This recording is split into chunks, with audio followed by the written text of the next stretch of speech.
Hello, everyone, and welcome back to the Wolfie's Wish Pet Loss Support Podcast. I'm your host, Erica Messer, and today we have a guest all the way from the UK.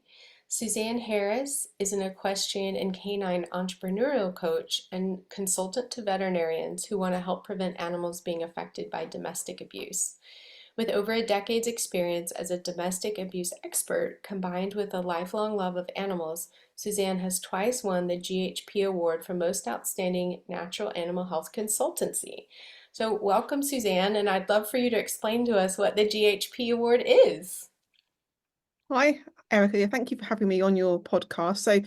Yeah, GHP are a big brand who just try to promote health and wellness success, really. They provide lots of information for businesses and people to just navigate their way through the plethora of businesses for animal and human healthcare. So they sort of try to pick out different um businesses each year across a range of categories that they give awards to, just to help people try and recognise what might be a beneficial brand for them. So it's really great that I've won that, and I think I was selected this year as well for an award too. So it's really really good that there's awards out there to try and promote brand awareness, isn't it? And just awareness in an industry, trying to make it a bit more well known to the general public, really, because so many businesses out there, isn't there, on a range of topics. So it helps to the public to understand that something might be worthwhile for them to look at. And what does it stand for, the GHP? Global Health Farmer. Okay, thank you. So, and you're calling in from Devon, England. So thank you for, isn't it amazing that we can connect over Zoom? I love technology most of the time. Absolutely, yes. It's amazing, isn't it? Now we can yeah, connect with anyone all over the world with the wonders of technology and the internet. Yeah, yeah. So, thank you for being here. And I'm really interested and curious about, your perspective on the human-animal bond with horses, especially. I think unless people own a horse or have ridden, um, the bond is a little bit hard to understand. And as a child, I rode for a little while. I had a horse, Sabrina Fair. She wasn't mine, but I remember, as a really young age, just being mostly afraid of her and her power. Um, and can you tell us a little bit about your experience with horses? Yeah, it's funny you say about being a bit scared. I remember before I got into horse riding when I was a smaller child, I was also a bit scared of horses. I think they were taught they were big, they could hurt you, and it's like so I was a little bit scared of them too. But yeah, I always loved donkeys though. But yeah, horses are always a big. Yes, I could completely get where you're coming from there, Erica. But yeah, so I think I got into horses through somebody for a friend who like they'd ridden before. We used to go horse riding together. And then I rode at different stables for quite a few years, and I just loved horses because it just like it gives you. I love learning, loved riding them, and learning to ride and improve my riding skills. And I think it's just so great to whatever hobby you're into, whether it's horse or something else, just to be able to develop your skills and get good at something. And I think with horses as well, because obviously they're another living being and they've got their own mind, what they're doing, and they might think they're like to do one thing one day, not the next. It's actually you got to try and get into their mind a little bit and understand. So you've got to adjust your behaviour to get the best out of riding. And obviously caring for them is a massive thing. So yeah, I really just love sort of just learning more about them, and it helps. I found myself just that in self-improvement as well, because obviously you have to be horses don't care what kind of mood you're in or anything like that. They're just like they're going to do what they want to do, and you've got to adjust your behavior accordingly, really. So yeah, just they're amazing animals. So yeah, just built a lifelong love affair once I've got overcome that initial, oh my God, they're big and scary. Yeah. Well, and a lot of people, including myself, talk to my pets. Obviously dogs respond to a, a lot of commands and encouragement. Cats, I'm not sure about. It's always like hit or miss. I think they understand, and sometimes I call them and they come, but with horses, I can imagine it's also the same, and that there's this strong bond. And, of course, I think of like whistles and clicking and things and let's go. But how does that, you know, ha how does that like affect the experience that you have? And do you own a horse right now, or have you had one that you were so close to that you could talk to, right? And command and be understood? Yeah, there's lots of questions within that. So yeah, I haven't got a horse right now. I had a horse for my horse Tara, who my website Taranet is named after. People have said, why is it called Taranet? Well, it's actually my horse Tara was like everything to me, so I named my website after. But it doesn't mean anything to anybody particularly. But then with any business name, isn't it? It's difficult to know what to call it sometimes. But yes, I had my horse Tara for nearly 25 years. So I had her when she was 6, and she died when she was 31. So I had her for a long time. Yeah, and it's a real privilege to own her. She taught me so much. So certainly in terms of that relationship, that close bond, absolutely we had an amazing bond. She had some health issues when she was younger, which sort of got me into complementary therapies really and the use of those for animals. But certainly I think with all the different horses, I've rode a lot of horses. I used to go to, I wasn't somebody who used to go to the same stables every week riding the same horses. I used to love just like learning more about them. So I'd go to different riding stables and provide my own horse. I used to go and ride in lots of different stables every week, or sometimes more than once a week. So I probably rode over 100 more different horses over my time, and certainly some, yeah, ones you just click. It's like with people, isn't it? Some people you click more with than others, and I think that's the same with horses to some degree. Obviously, they're all wonderful, but some you just got better. But also, as well, I think it's interesting with horses that sometimes, particularly, they just need somebody to understand them, don't they? I think, and the same with any animal, isn't it? I think they need people to understand them, actually listening to what they're saying. So some are going to be more willing to like be receptive to you talking to them and asking them to do things than others. But sometimes it's the way you ask, and the same with people, isn't it? Really, if you are some people, if you're more amenable, they're more amenable, depending on how you approach them, really. Yeah, so absolutely. Definitely had some really close relationships with horses, and particularly my own horse, as I said, had her for years. Not though she had all of her own mind. I think character is a good way to describe it. I don't think she was ever. Some people might think sometimes she was a bit naughty, like not wanting to come in from the field and things, particularly for the farrier. I used to always have to allow myself enough time to have the get her in for the farrier to have her feet done. But certainly, yeah, I think it was character rather than not being well behaved. I think actually she got her own mind. And actually, if I was in a bit of a hurry, she'd say, well, no, you're not going to be in a hurry with me, Suzanne. You're going to have to wait and do it at my pace. Quite right, too. Why should she rush just because I'm in a hurry? I should have allowed myself more time. I always sort of looked at it actually, how was I approaching her? What was I doing? At the moment, I've got 2 donkeys. So the donkey sanctuary, one of the donkey sanctuaries in the UK. They foster donkeys out, so I'm a donkey guardian. So I look after them and do everything for them, and sort of pay for everything as a foster um guardian owner. So I've got 2 donkeys at the moment, but I had those with my horse with Tara. So I had a mule and a donkey, and then sadly the mule died. So I've got 2 donkeys at the moment. Yeah, great characters, very individual as well. As I always wanted a donkey when I was younger, so it's a dream come true now I got older and had my opportunity to have my own donkeys as well. So fantastic.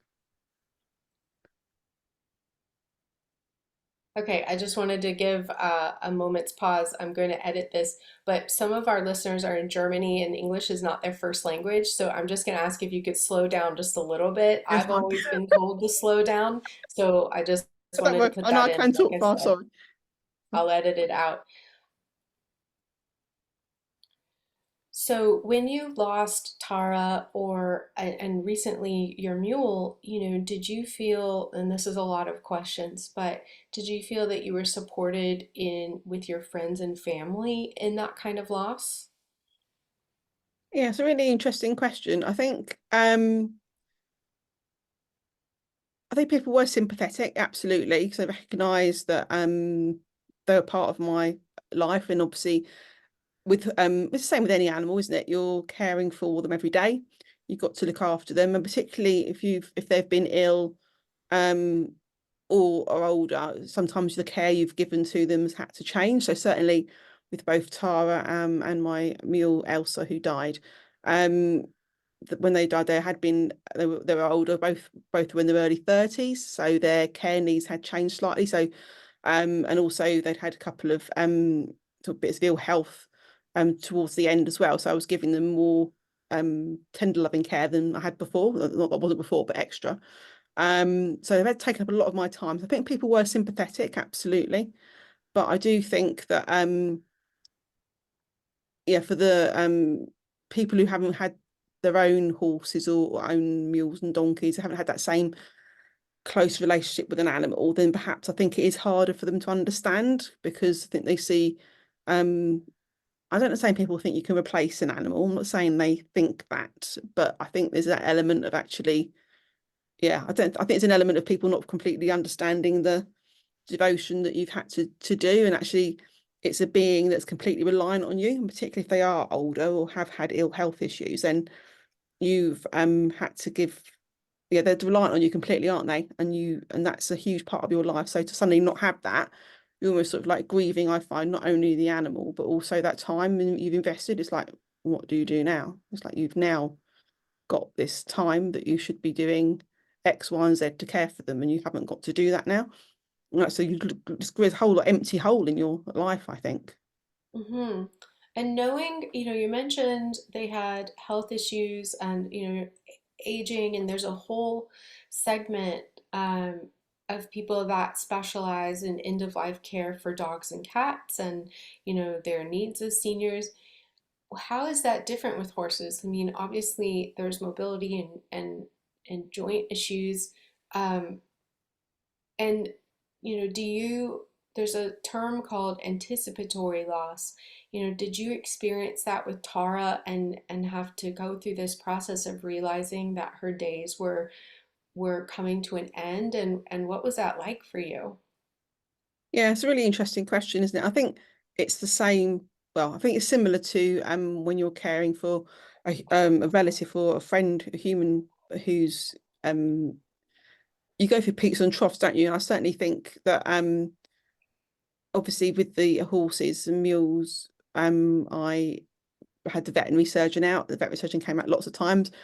But it's the same with any medical science, veterinary or human science. You don't quite know how long anyone's got. I think when my Elsa the mule died, the vet, because she literally came when she went out in the field, had a fantastic day out in the field. She came in absolutely fine, and then basically sat down and didn't want to get up again, and the vet had to come out and put her to sleep. Mm, And the mm, vet was like, he didn't think she'd go that quickly. I mean, he thought she'd got a bit more time. He'd gone through a whole range of treatment options with me beforehand, and he was amazing. But he suggested different options rather than putting her to sleep straight away. He felt she had a good quality of life still, and actually it was worthwhile giving her the option. But say in the end she went quite quickly. And so I think is that in terms of anticipatory grief, you sort of go through cycles, don't you? People tell you something, you're thinking about all the options there could be, you're anticipating their loss, then they keep going or yeah. not. And it's actually quite, you go through like waves, don't you, of them. And it's a very emotional time because actually I think the important thing for me is trying to appreciate every single day you've got with them, no matter. So even if you do find you've got 6 months, a year longer than you had thought you had, or just it is only literally a few days or whatever it is, that you're making the most of that every single day. So you're not dwelling thinking, oh my God, they might go, to actually cherishing every single second. Because I think as long as you then can't think, oh, I didn't appreciate them and all that I had when I had it because I had them in your life, in their life, in your life. So yeah, it's really interesting. Go through a wave of emotions, just trying to just cherish every second, I think is the important thing. Yeah, you're right. It is, the loss of a pet is very similar to the loss of a human, and people often whisper to me that they had a harder time with losing their dog than they did, a close family member. And I always like to educate people that, the relationship is different. Our pets are with us 24/7. They love us unconditionally. We care for them. They depend on us. And like I said, they sleep with us. They're there all the time. And so, of course, that bond is different. And you're absolutely right about the waves of grief that come. I have a friend right now who, has already gone through thinking that her cat was at the end of life and has gone on another 5 months. And so it's hard to predict. And yes, I think you said it perfectly that whether our pets are healthy or senior or ill, it really is about cherishing the time with them every single day. And myself having lost, so we're a cat family. I can't get my husband to get any other pets, which is fine. But we've lost two cats that were barely older than, their kitten stage. Um, and I now have three. And I talk to my cat Vanilli Bean, as I like to call her. And I try to be present with her every day and realize that there are no guarantees, even though she's young and healthy now. Um, and I think that's an important message for everyone to clock in on, that we don't know anything. We don't have any guarantees, and so to really treasure that time will help us too to not have regrets or guilt. Guilt is a big part of loss and something that most people experience. Did you feel any guilt about the loss of Tara? And if so, what helped you kind of relieve that?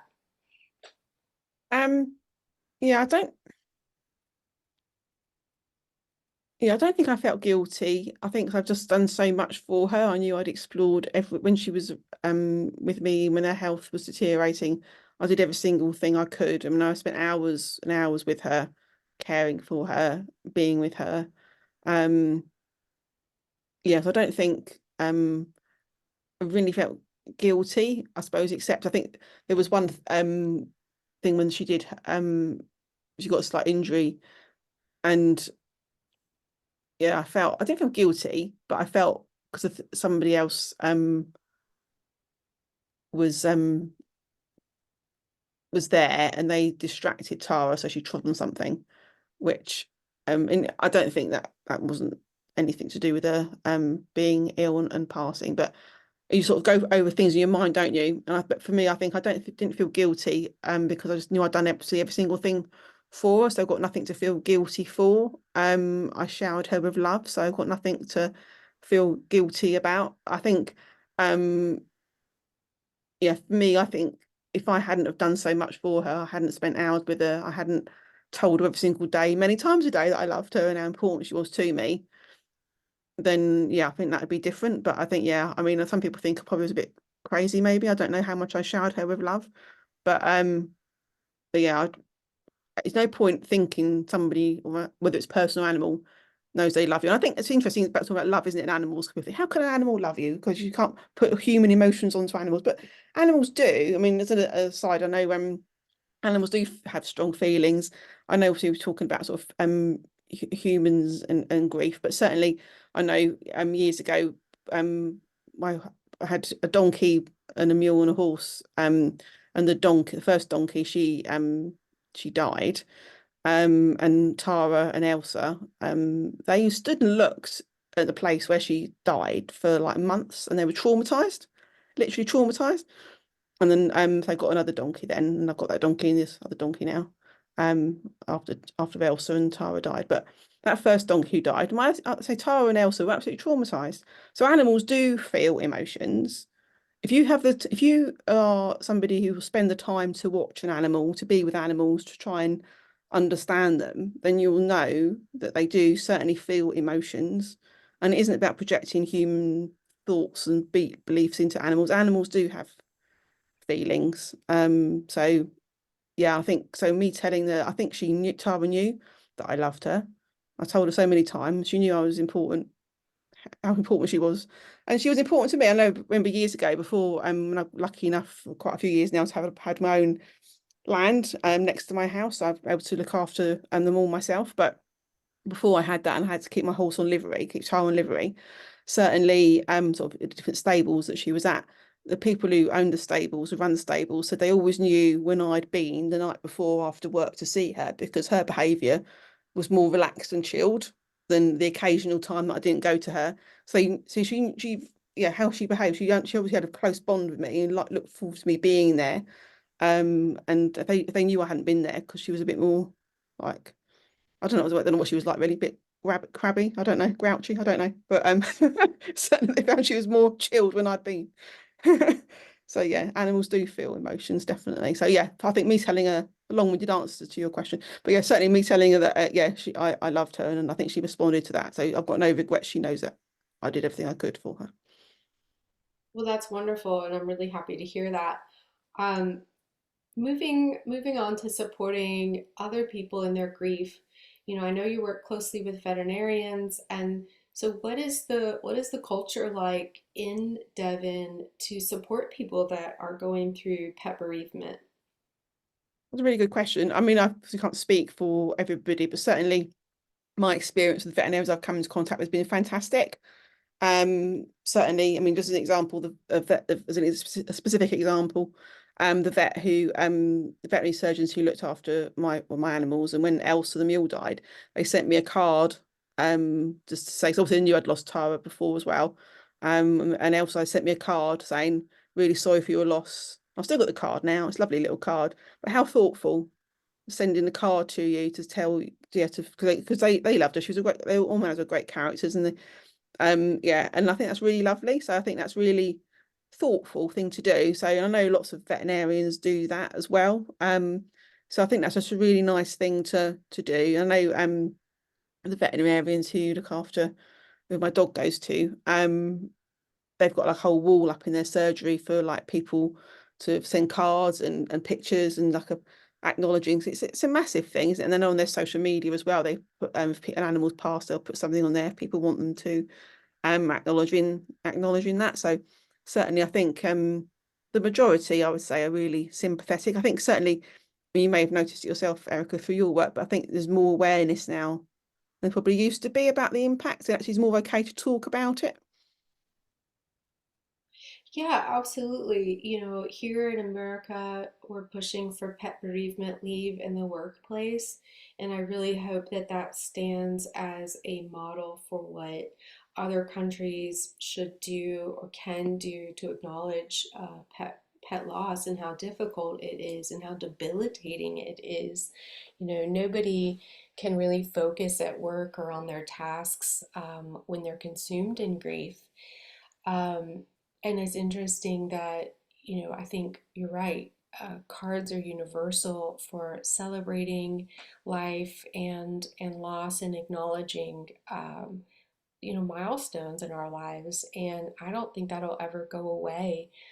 Um, I had a person on the show who said she always gives a succulent because it requires very little care and um, is a nice gesture of something, to live on. And as I think it's just such a beautiful memorial gift. Are there any things that are gifted often in the UK or in your area? Like, are flowers typical, or is it really just a card is the most traditional thing? I also know that a lot of people will give wind chimes or and now Wolfie's wish cards. Yeah, that's a really good question. I think it varies. I think some people like to donate money to charity, so they might give money to an animal charity. Obviously, there's amazing charities out there, and it's just a way of doing that.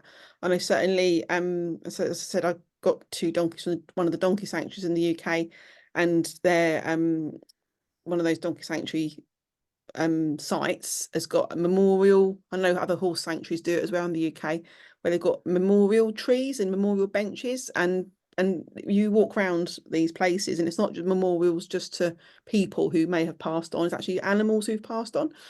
So it's just a way of remembering it or giving it or doing something on behalf of a friend or relative lost their animal. So it's a way of you've got a tree, you've got a plaque that's there in perpetuity, to recognise that there's a love that animal had in someone's heart. So yeah, absolutely. It's a variety of things. I think it's obviously knowing the person, isn't it? I think really some things are more universal, like your cars that you do, and flowers are more universal, isn't it? So it's finding something that's going to be appropriate, I feel, for people to find the best consolation. Not that anything ever helps you get over it, but just a thoughtful touches, isn't it, to actually acknowledge that this animal is really important in someone's life, really. And if anyone wants to contact you, Suzanne, what is the best way? I know you mentioned you had a big following on Instagram.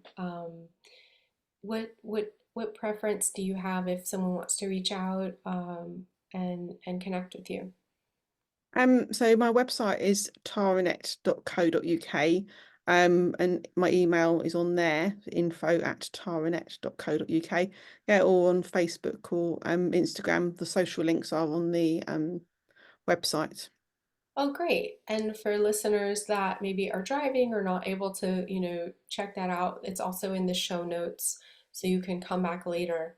Suzanne, is there anything that you want to let people know or end with that maybe would be encouraging with around pet loss? Um, just to say that you're not alone. I think it's interesting that sometimes people don't feel they can speak out. So if anyone's listening, as I'm sure many of your guests previously on your show yourself have said, actually you're not alone, and it's actually quite normal to be upset. You can be upset that your animal was passed. You've got every right to. And there are like-minded people um who will, and whether that's through the pet bereavement helplines that are available, and yeah, do get help from a counselling service if you want to, because pet loss is absolutely as much as a important. It's no less important than the other type of loss. If you love an animal and they pass, then yeah, don't think you're alone. Don't think you're not. There's something wrong with you grieving. It is quite normal. Well, thank you so much for your time and your vulnerability and chatting with us about this really important topic. Okay, thank you very much for having me on here.